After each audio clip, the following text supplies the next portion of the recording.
All right, today we're going to talk about a framework that's been quietly changing the game for how high-performance back-end systems are built. This is Elixir Phoenix, and it might just be the framework designed for the future of the web. I mean, think about all the headaches we deal with in modern web development, right?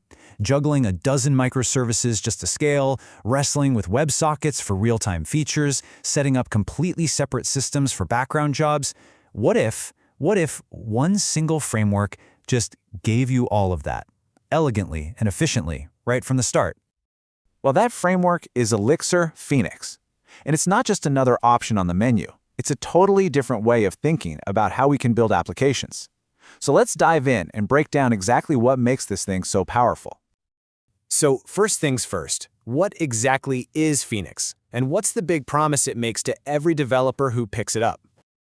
Okay, so Phoenix is a web framework, and it's built with a language called Elixir. But the real secret sauce, the thing that changes everything, is what it runs on, the Erlang virtual machine, or the Beam. Now, this is not just any old runtime. This thing was forged in the fires of the telecom industry, where systems literally could not be allowed to fail. We're talking 99.99999% uptime. Phoenix gets all of that resilience and concurrency in its DNA. So what does that DNA actually get you? Well, it's this incredible package deal. You get blistering speed, not just in some lab benchmark, but under real-world, chaotic conditions. You get rock-solid reliability, the kind where things just don't fall over. The ability to handle a ton of users at once is baked right in, not some add-on. And it's got real-time features that seriously feel like magic. And you know what? On top of all that, it's actually designed to be a joy to work with.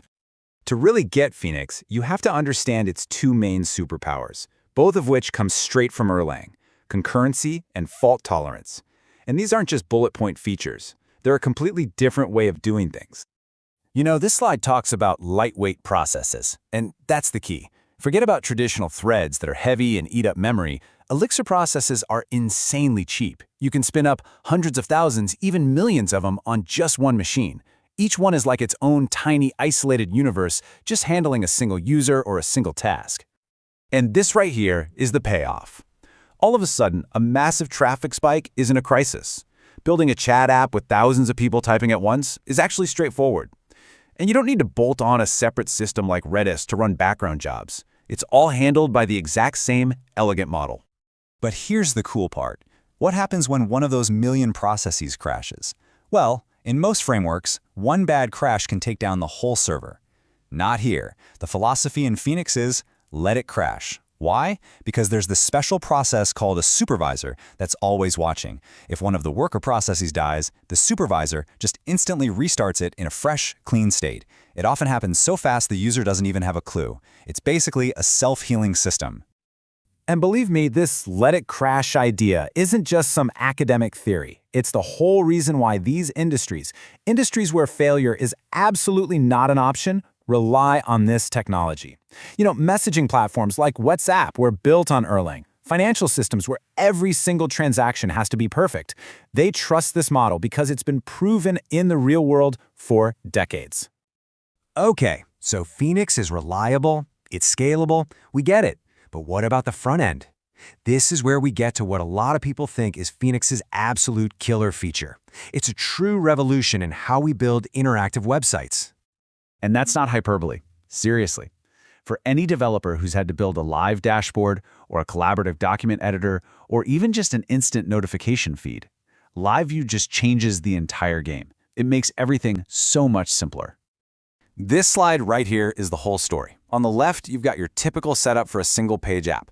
A big, heavy JavaScript framework like React, a whole separate API you have to build and maintain, and all this complicated state to manage on the client. It's a mess. Now look at the right. With LiveView, you just write Elixir code on the server. The state lives on the server. When something changes, Phoenix just zips these tiny, targeted HTML updates over the wire. All that complexity on the left, it just vanishes.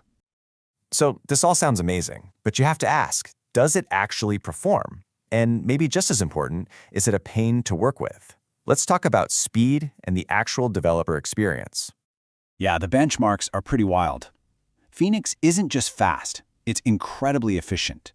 When you really put it under pressure, the kind of load that would make a typical Node.js or Rails server just fall over, Phoenix often just cruises along using a tiny fraction of the CPU and memory. And that raw performance isn't just for bragging rights. It translates directly into business value. Fewer servers means a smaller cloud bill, plain and simple. Scaling up becomes way more predictable and less terrifying. And hey, by using way fewer resources, you're actually building more environmentally friendly apps. It's a win-win-win.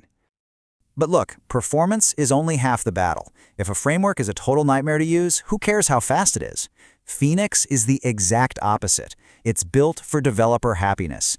Elixir is a beautiful, readable language. The framework gives you powerful generators to get you up and running fast. It enforces a clean project structure, and it comes with amazing built-in tools. It's made to help you ship features faster with fewer bugs. All right, time to throw down the gauntlet. How does Phoenix really stack up when you put it head-to-head with all the other big names out there? I mean, this table really lays it all out. When you talk about concurrency, Phoenix is just playing a different sport. We're talking millions of connections versus thousands. Fault tolerance? It's baked into the DNA, while other frameworks need external tools bolted on to get something similar. Real-time features? It's native and seamless with LiveView, not some extra library you have to fight with. And all of that adds up to way better scalability, meaning you can handle the same traffic with fewer and cheaper servers. So, when you put it all together, choosing Phoenix isn't just about picking a different tool for a project. It's really about making a strategic choice for the future. The web is obviously moving towards more real-time, more collaborative, more connected apps. Phoenix wasn't just updated to handle this world, it was literally designed for it from the very beginning. It's a platform that gives you the foundation to build apps not just for today's problems, but for the demands of the next decade. So I'll just leave you with this question. As you're planning your next big projects, or maybe even looking at your current tech stack, just ask yourself, is my architecture actually ready for what the web is becoming? Can it handle the massive concurrency and the real-time demands that are the new normal?